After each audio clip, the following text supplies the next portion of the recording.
you a hustler who's been looking for a podcast that dives into the minds of the relentless hustlers, the game changers, and the unapologetic leaders who've conquered the business world? This is Pushing the Bar, where success isn't just a destination, it's a journey. We'll get into the minds of the relentless hustlers. You're about to get the real and raw truth about the highs, lows, the good, the bad, and the ugly of the entrepreneurial battlefield. You know, the place where dreams clash with reality and success is earned, not given. Shawn has been in the trenches, from a Verizon wireless salesman to building a damn tech empire worth millions. Damn! He's seen it all and lived to tell the tale. No sugar-coated fluffy crap here. Just raw, real-world advice served straight up. We're pushing the bar because success, it ain't gonna push itself.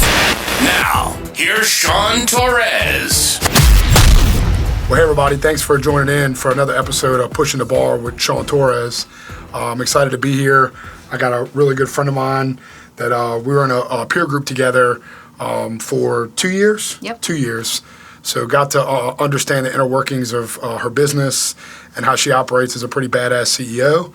So I'm excited to introduce Tiffanie Hartenstein with Oracle Lighting, CEO, I guess kind of co-founder in a sense. Mm-hmm. So today what I really want to discuss is partnerships. I was at the gym and I had a guy come up to me and he's like, hey man, like I listen to your podcast and you should talk about partnerships, because he was talking about his sister-in-law and his brother own a business together. Yeah. And there's like a lot of dynamics, and we had already committed to doing this episode, and I was like, well, this is even awesome. Like, you know, this is a person that's coming in and her partner is her husband. Yep. So even better. It's like the most frequent question that I get asked whenever I'm introducing myself and they realize your husband owns this company with you. It's always right away, what's that like? And then before I can even answer, they always follow up with like this own reflection that they've had of, oh, I could never do that. And it's been a long time too. It's been how long? 22 years. Right. Yeah. So that's a long time for just business in general, right? More or less a partnership that adds other complexities. I mean, I know Jimmy and I are like work husband and wife too, and it like creates. I mean, it's hard. Yeah. You know? Well, I mean, because you guys are best friends. I mean, it's kind of. It's very similar. You know, we live across the street from each other. I know. So it's close, and it's close dynamic. Yeah. So, but why don't you walk through, because I think it's awesome, the story of kind of how Justin started the business. Like, y'all were married, y'all were together. He started this thing as like a hobby, and then it evolved. Yeah. So it started in college, so before we were married, and it was just a hobby. And then us just being two college kids, no money, it was just something he did on the side. And then after Hurricane Katrina was really when we were kind of forced into creating this hobby into something that was a moneymaker, because we had no money. We had to evacuate to Atlanta. We were actually out of town already for a car show, so we didn't have any time to go back home and like prepare for this hurricane that was coming. So it was just the two of us with like 2 or 3 pairs of clothes and our little dog at the time in college. I was 19, barely 20 yet at the time. And so we just started getting on different forums, and anywhere that he was already kind of just selling 1 or 2 of these custom headlights, and then we started like really having to push. And this is really before like online was like a hot. Yeah, it was, we weren't even, I don't think Facebook even, we weren't on Facebook yet. So y'all were just was before that era. It was different forums where we were just posting, talking to people on there, and just showing pictures of what he was doing. So was he building custom? So he had his car, and he was just building stuff for his car, and people liked it. And so then he would build the same thing. It was only for the Lexus community at the time, so it was just one product that we had, and it was just, he'd build one, we'd get a little bit of money, then we'd build 2, and then we'd get a little bit more money, and so it was very, very small in the beginning. But we really were kind of forced into, we have to make some kind of income now to pay our rent. And so young, I mean, at the time, we didn't know what we were doing. We just knew we were making a little bit of money. Eventually, we all came back to the city and we got an office, and it was in our house, in our kitchen.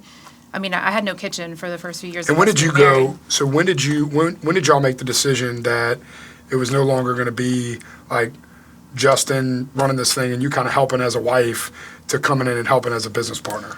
I started in, I was helping already, but when I really decided to make something of it was when we started actually making some money, and I realized I need to be in here to help support this because he was the one building the products, and so there had to be somebody to answer the phone for the customers and pay attention to the money and do all of the shipping and all of the things that needed to happen. I was doing all of that, and he was just building the product. See, I think that's always fun about, I always think back to the beginning days of starting a company and like the experience you get with owning every single department. You know, I always tell my team all the time, like, hey, I've done accounting, I've done the technical install, I've done receivables, I've done payables, I've done shipping, receiving, you know, quote building, entering data, like the whole help desk, the whole 9 yards, you know. And I think that gives you a level of experience to operate a business in a different way. And I think that's what's really cool about your journey is that not only did you all create it from the ground up, you know, you've also done the different jobs. It's not like you had this big investor just come in and say, here's all this money, go hire these people, do this, do that. I mean, I was in the same boat. Like I didn't know anything about business. Yeah. I we didn't know. True. But it does help having experience in all of those different areas. Now, when I'm in a leadership position where I don't have to be the one that's shipping the product or answering the phone or doing those things, I still appreciate what those people are doing and what it takes to be able to be in those roles. To do that job. Yeah. And do you think it's interesting to see the difference in just the change? Obviously, at a smaller scale, that those jobs look different than at a larger scale. So did you ever went through a time where when you were looking at, like, I guess, operational overhead and the things that are going on, where it's like, do we really need to do it that way? Because we used to do it this way. But then that changes and you question, like, why does it operate this way? I think every few years we go through that process of stepping back and saying, does this still make sense for us? And in the beginning, you know, you're piecing things together and just like you're growing. So at least for us, we grew so fast that we were just band-aiding everything just to make the next sale and go to the next thing because we didn't have it all figured out. You know, so we operated that way kind of chaotically for probably the first 7 or 8 years. And then we had grown to a point where I could say, okay, we need to be more strategic. I had brought in some consultants and took a step back to say, where do we need to now make long-term efficiencies and change processes and kind of... So how big were you when you got structure in play? I mean, we were probably at like 5 million at the time. That's about where we were. 5 to 7, somewhere in that. I felt like between that 5 to 7 mark, it was very critical point for us to do that because we were going to just grow into failure. Right. Like we were just going to grow so fast that all of a sudden it was just going to crumble and then it wasn't going to exist anymore. So we had to do that. And then how do you make the decision on who? Who to bring in to support? No, like who to hire? Who to run? Who to be the boss? Oh, because at the end of the day, me. Well, I think you look at a business, right? Yeah.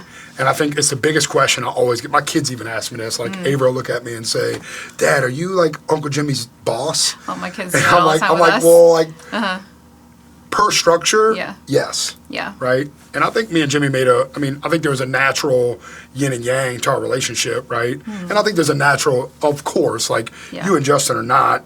Like, I think Justin could be a CEO. Like, you know, he was. He's a smart guy. He was technically the CEO and I was the COO. But I felt like at that point, you're still so small, those titles don't even really mean anything. That's true. But we did operate that way. And then at that point, when we were, I guess, around like 7 million was when we made the switch, when we had some consultants come in and they looked at what we were doing and they were like, she's really needs to be the one running the business and he needs to focus on creating the product. Because that's what he's great at. I mean, the business wouldn't exist if he wasn't putting out all of these innovative products. So we needed to take him away from all those little nuances and have him focus on that.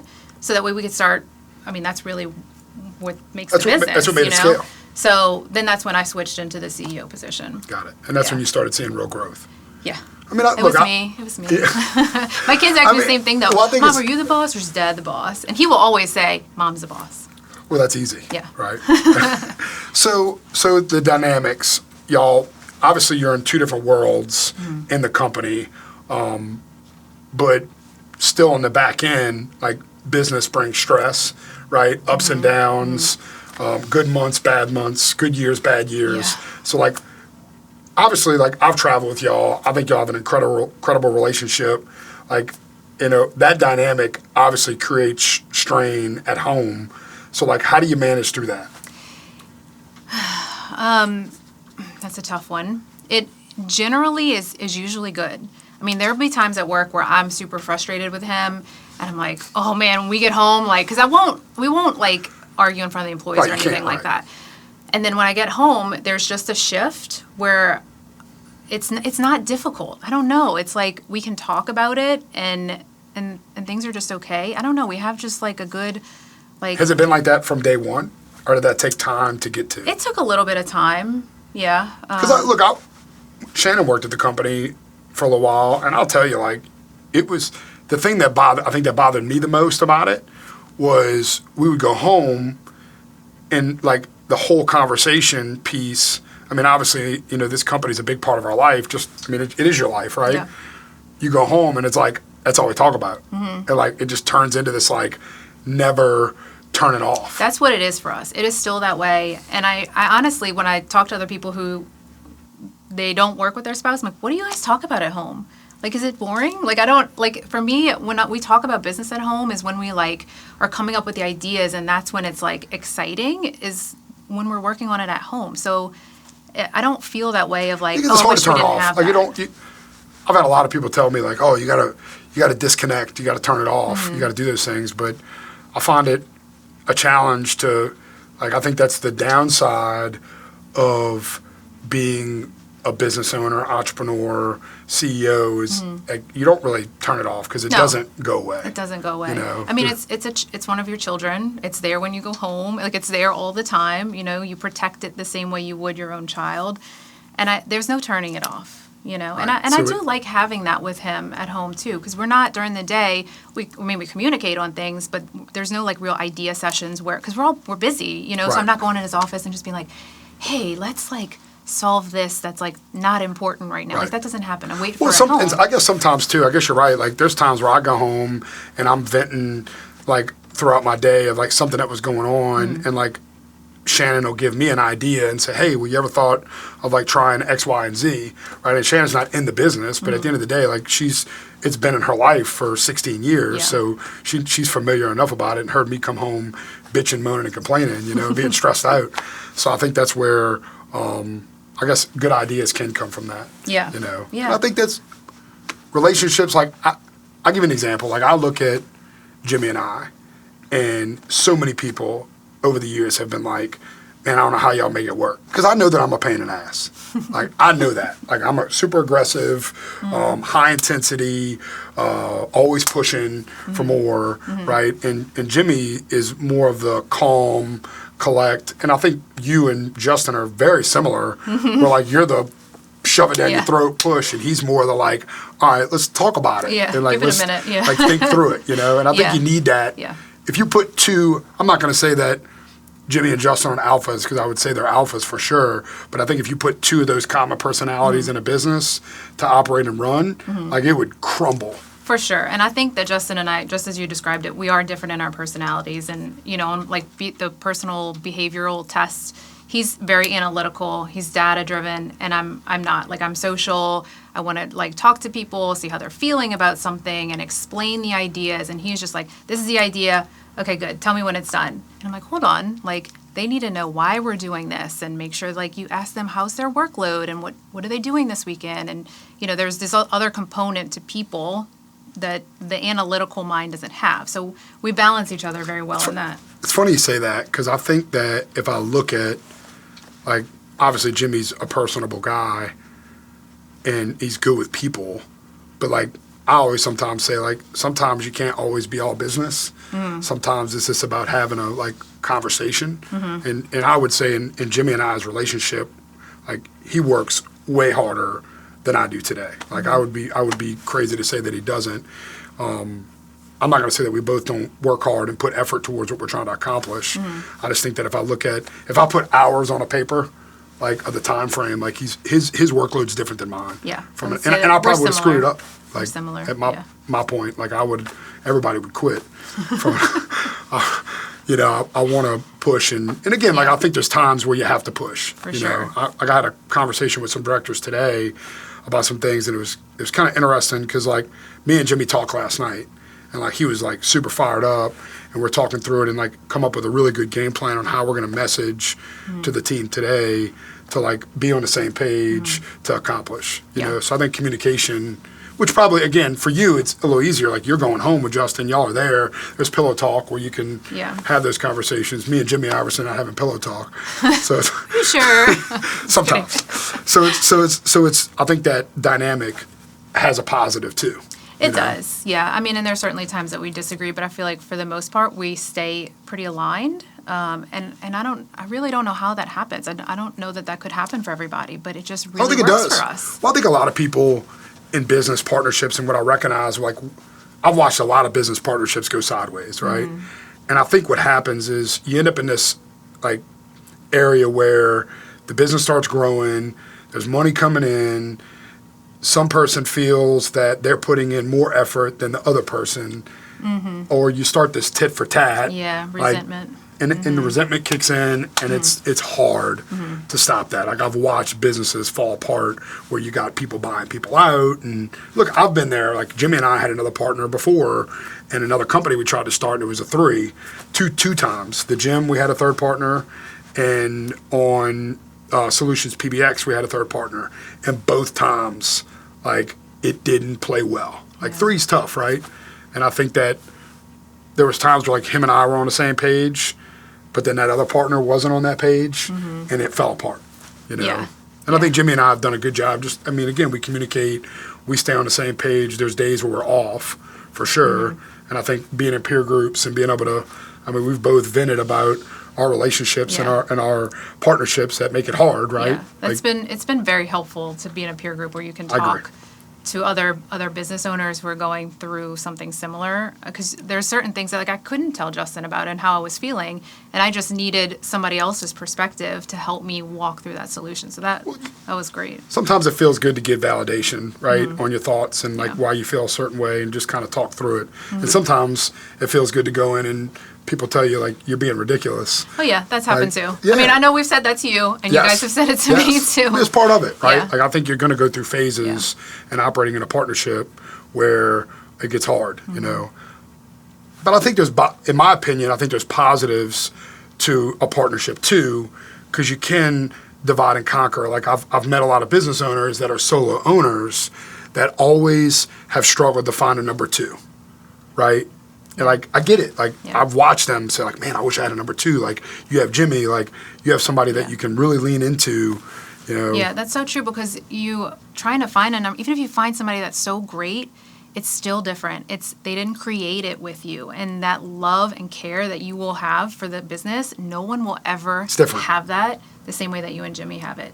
You know, and even I think for me, like maybe at one point I'll need to replace myself as CEO, but the care that I have, that's just like so internal in me, even if I found a rock star, like they're just not going to have it, you know? You know, and I look at like Ben, you know, our VP of revenue is incredible. Like you would think this is the way he treats it, you know? But at the end of the day, like I also know like he didn't start it from the ground up. So I think does he have those war wounds of like the years of going through it, you know, and the knowledge, like the knowledge just isn't there. And I think that's definitely been a struggle for Jimmy and I as we've scaled, is like all this knowledge is in your head and you have all this information and you know everything about customers and employees and processes, and like putting it on paper is crucial, you know? Well, and to that point too, it's like because you have all of these things and you have these expectations for the company, you want the company to succeed. And so your desire and your expectations are so high of what you want people to do and how you want them to act and where you want the company to go. And sometimes it feels like you're just constantly trying to pull people along. That's the emotional part against it, right? Where, and one thing that I've learned over the years that really, it took me a really long time to get a grasp on being non-emotional, because I'm a very emotional person and I wear my emotions on my sleeve and I'm very easy to read and things just come out. But they just come out. It just comes Can't out. help it. I shouldn't say it, but I do. But I look at Ben and his non-emotional way of looking at it, and I will say, like, to me, I think that it's done better without that emotion in it. Honestly, like, it's still behind it, right? Like, he still got me in his ear having conversations. But I think finding those people that you can communicate with and work with, and that's really hard, you know. And I think as you get, I mean, today I think we have 140 or 147 full-time employees, so there's a lot going on. There's a lot of different departments, a lot of pieces to the puzzle. But it's hard to control if you're trying to control from that emotional state, right? It's got to be non-emotional, and people are a lot more patient than me and Jimmy have been in the past, which has been a benefit to the business as we've scaled and brought in leadership, and him and I being on the same page as from a partnership perspective on what the responsibility of those people are and how they work and how they function. Yeah. You know, I would say that's probably our biggest disagreement at times is like, he's telling me I'm being too patient. I'm telling him he's being too patient and waiting for things and going round and round and round. But at the end of the day, like, I look back to the beginning stages of the business, and I'll never forget, you know, in 2010, it was like scary, right? Like, we weren't making any money. Like, we were working, had like families. It was tough. And it was always like, there were days I would come in, I'm like, dude, this is it. I'm done. Like, I'm going to get a job. And he would talk me off the ledge. And then a couple weeks later, it was back to that. So I can't imagine like not having a partner to be able to have that conversation with. Oh, you yeah. know? I mean, somebody trying to do it on their own, I'm grateful that I'm not in that No, I agree. position. Because again, I got hard. some friends that are in that position. Yeah. And it's tough. Like it's lonely at the top, right? And I think at least in the business partnership, when you're sitting in the owner's box with someone else, you're sharing that risk. And look, obviously in your case, it's one family household, but at the same time, like it's all the same shit, right? Like it's still sharing the burden and the stress. You're not in it alone. Yeah. And for those people who are in it alone, I hope that they go find a peer group, because you can't do it alone. I agree. You need to have people. I've had so many people come to me and be like, ask me questions on like, what should I do here? And what do you think here? And I'm like, look, you really need to go find a group of people that you can be around and surround yourself with, so you can be vulnerable and be open and transparent and ask those questions, because that's what's going to help. Like, if I look at from the very beginning, like I've belonged to a peer group now for a long time. I don't know, 10 years, right? And I look at the benefit that it's done for me, being around other people and being vulnerable. And I get it, like in the beginning stages, like you're uncomfortable with people you just meet, and it's like, do you want to be vulnerable? You know, I've always been easy to be vulnerable, because I know that I'm not going to learn. Yeah. Like, I've had Shannon tell me 1,000 times when I be talking to our clients, like asking a big client questions or explaining my problems to them, and she's like, "You sure you can tell them that?" Like, you know, because it's true. But like, if you think about it in business, like everybody has issues, you know, and partnerships create issues, but they also create some benefit to it. And I think it's awesome, and kudos to you and Justin, what y'all have created. Y'all have had ups and downs, really good years, really off years, and like fighting that battle. And I think that can also cause constraints at home. And obviously y'all have a good marriage, and like things are just good, like, you know, and I think that's awesome. So Yeah, it's just a good balance. You know, it's all about finding a balance and like paying attention to the other person. If you, like, I can tell if he's overwhelmed with projects, then like I know where to pick up the slack and when to that's good. So you can be see him at delicate work. and not, you know, and he does the same with me. Like if I'm done. Like I can't handle anything Shannon's else. gotten very good at knowing where I am, like, and what's going on in my world, to know like when to How to respond. Yeah, like how to operate at home, right, in a different manner. And I think that we all have to understand and have awareness on what's going on in our partners' lives, to have situational awareness, to know when to pick it up. It's the same thing that I've done. Like, obviously Jimmy lost his mom this year, and like I knew he was going through a lot.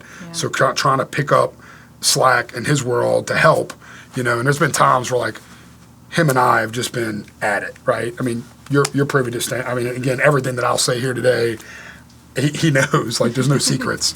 And there's been times where you have this doubt and uncertainty, and then you always revert back, and it's always nice to hear from other people say like, hey, well, like maybe that's what you need to do, is pick up his slack and where it is, you know, and vice versa, you know. And it does. I see how business partnerships fall apart. Like I do. Yeah. Like, because I've almost ruined it too, you know. Yeah. And I had a coach that was working with me. This guy, Kyle Christensen, incredible guy. And Kyle like called me one day, and he's like, man, like, you're going to ruin this. Like, you're going to ruin everything you have going right now if you don't stop. And he was right. You know, like, I was picking things apart. Yeah. And I'm good at that. I'm good at, like, picking it apart and not letting it go. Yeah. I pick things like that too, but I don't do it with Justin. I do it with, like, other people in the company. Too. Well, then I start, like, digging, and then it's just like... I know we were talking this morning about, like, just the stressors and, like, understanding when to push and when to pull, you know? And I think that's a huge dynamic in a business as you're growing it is, like, when do you... Like, I was literally on a call this morning. I'm sitting there talking through it, and I'm just thinking in my head, I'm like... And I said it out loud. Like, I looked at a bunch of directors, and I was like, I know y'all are tired of hearing me, like, complain. Like, and I've heard the comment, like, nothing's ever enough, right? And I think they're right, you know, because it's not enough. But if I also take a look at, like, where we are today, if I didn't have that mentality and that mindset, like, would it be here today? Because complacency to me is like, you know, like that's where I go back and forth. And I know me and you were, like, it's a struggle trying to, like, know when to let off the gas a little bit. Yeah, especially when you see so much potential in people and you know that they're capable of so much more. And then you just see them kind of living in this, like, mediocrity. And you know what the business needs too. And you also hired them to do this great thing up here and they're living down here. You have to get them to the level that the company needs, and to let them fulfill their potential. I mean, that's what great leaders are for, right? To help people realize their potential. Yes. But where's that line? You know, because how do you not burn them out? You start pushing people. You know, they can reach burnout, then they become unhappy, and then this person who's potentially a rock star for the company could leave. You know, they could be unhappy, or you are unhappy with them for not ever actually stepping up and doing it, and then you have to let them go. You know, I mean, I've lost a lot of people that were really great in the company because I was pushing and pushing. Me too. And you wonder sometimes, and, like, this is a personal thing for me, and, like, it's sometimes hard to say, is, like, I definitely feel as if there's been times where I'm pushing people in a really uncomfortable way to get them to get to a successful point, and, like, you can spiral somebody's career out of control and really mess them up. Like, I go home sometimes at night and ask myself, I'm like, man, did I I watch them on LinkedIn and, like, they never get a good job after, or they struggle, and it's like, holy shit, did I screw them up? Yeah. You know, like, you wonder that, right? Because, I mean, stress is real, and mental, you know, capacity is a real thing, and I think that's where I've tried really hard over the last 2 years to, like, ask people, like, what is your mental capacity? Like, how much can you handle? Because I think everybody has a different limit, right? I think one thing about being an entrepreneur, like, over the years was, like, my capacity from a mental stress standpoint is super high. Yeah. Like, to me, I feel like I operate better in the chaos. And when everything's, like, going normal, I'm, like, a little nervous about what's about to happen, you know? And I think it keeps me on my toes and keeps me operating. But not everybody operates in that function. We are unique. I operate the same, but not everybody can. And that's why it's so hard for us, because we're so fast and we achieve so much. Like, by 9 a.m., we've done more than most people will do in their whole day. And you have that expectation for other people around you. Like, why aren't you getting everything else done? Like, I'm running circles around you, and you just, like, for me, I can't get I know. it. You know? It's really hard to comprehend some days.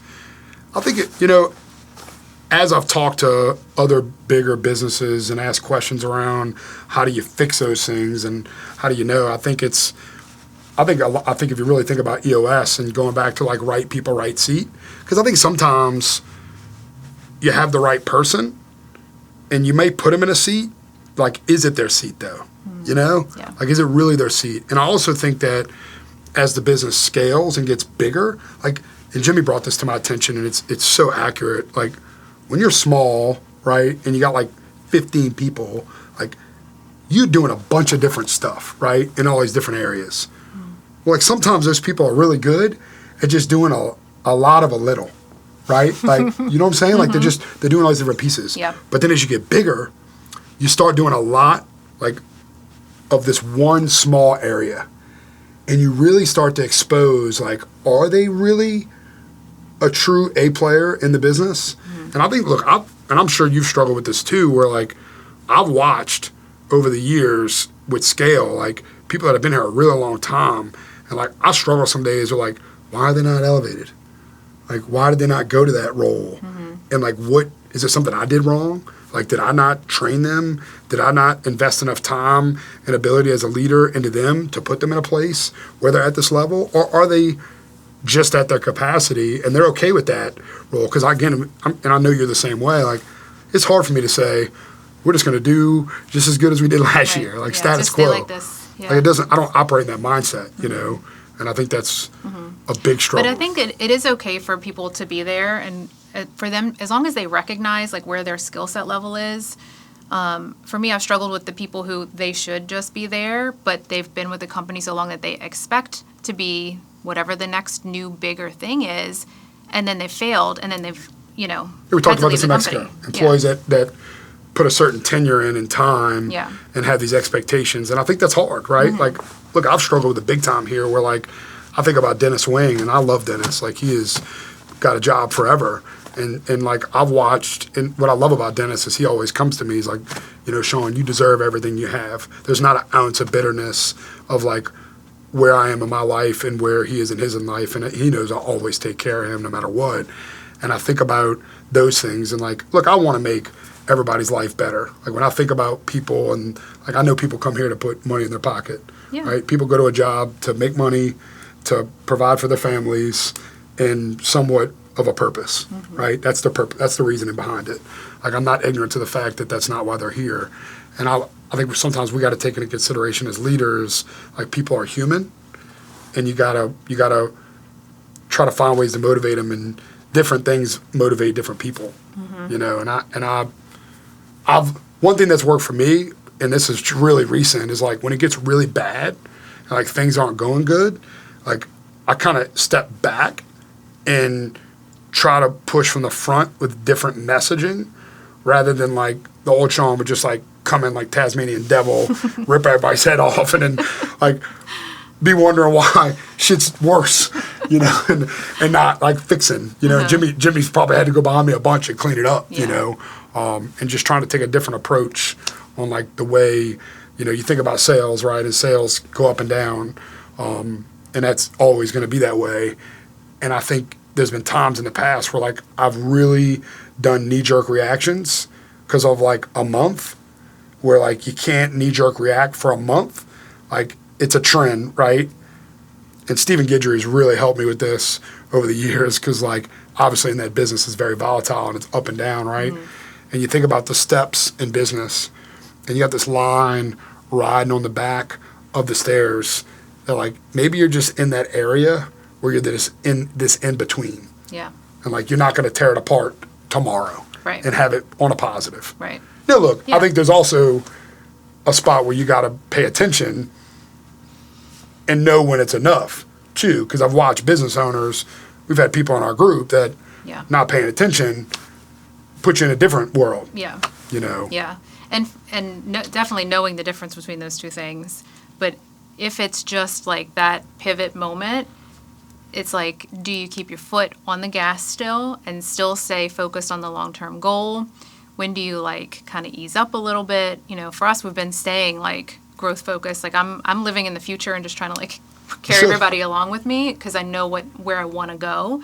But like making them feel at ease in those moments where it's like, okay, guys, like this month was not great. Like, let's all be honest, but we're still all working towards the same thing. I think that's where the transparency comes into play. Yeah. And like being extremely transparent with the team that you're working with and saying, hey, look, here's where we are today.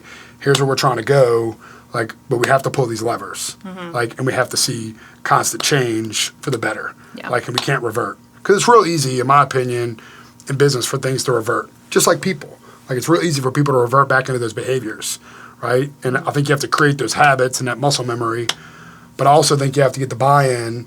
And I've watched leaders, and it's really interesting today. Like, as I sit on the outside a lot, and I'm watching what's happening in departments with different directors and VPs, and I'm like, hold on, you need to, like, pull back the reins some. And they're looking at me like, what?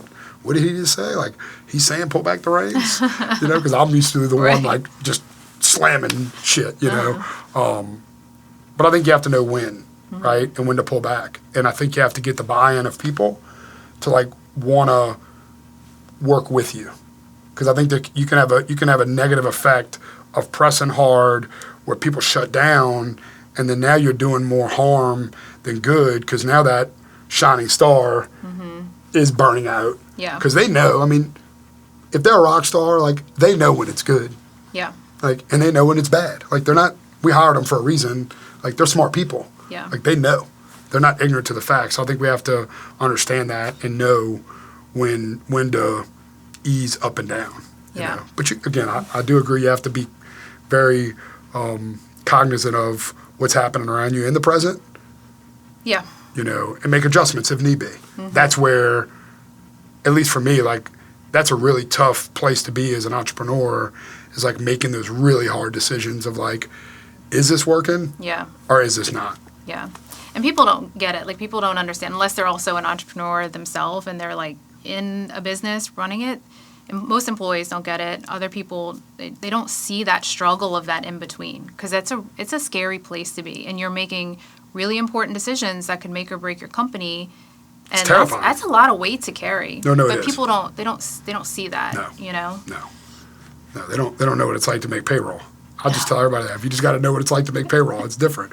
And I think you know, and it's definitely a balance, you know, and challenging to not bring home at times, challenging to not bring home into work when you're stressed, and then you add additional stressors on top of it that, you know, I think you just got to be willing to get kicked in the face every day and be okay with it, you know. And I think, you know, it's interesting. Shannon was telling me the other day, she's like, you know, sometimes like life is so hard. And I was like, yeah, but we're getting stronger. Like, and I don't think life gets easier in my perspective. And even looking at, like, I've had so many people look at it, and I thought even at the time, like I grew up very poor and thinking like, man, like if I just had money, life would be so much easier. Like all this shit goes away. Yeah. And like, that's not really true, right? Yeah. It is true to an extent, right? Does make life a lot easier from that perspective, but it also adds other constraints and challenges, like the weight of people and the responsibility you have. What is it you always say? Like, being broke's hard and being rich is hard. Being broke's a bitch and being rich is a bitch. Yeah. Like, pick your bitch. Yes. Because if you think about it, like, those aspects of things, there's responsibility. And I think that's what so many young entrepreneurs don't understand today. And then I try to, like, drill in is, like, be careful what you wish for. Like, I'll have a lot of these people at these conferences, but man, I want to make my company as big as yours. And I'm like, you sure? Like, you sure about that? Like, because it's a different level of stress, right? It's all hard. Like, whether if you're a 4-man company or a 400-man company, like, it's all hard.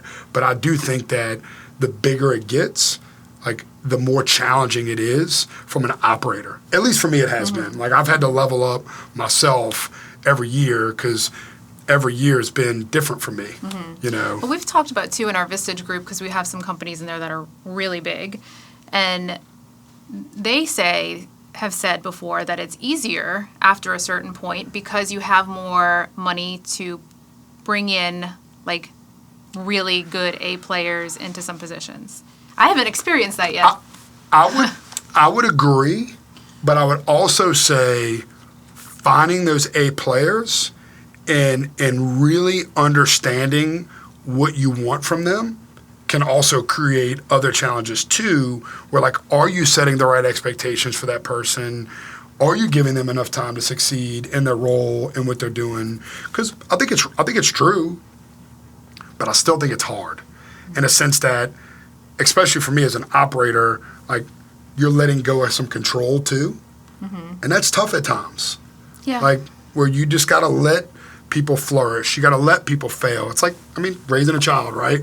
You got to let them fall down and, like, help them back up. And I think that's creates other challenges, you know.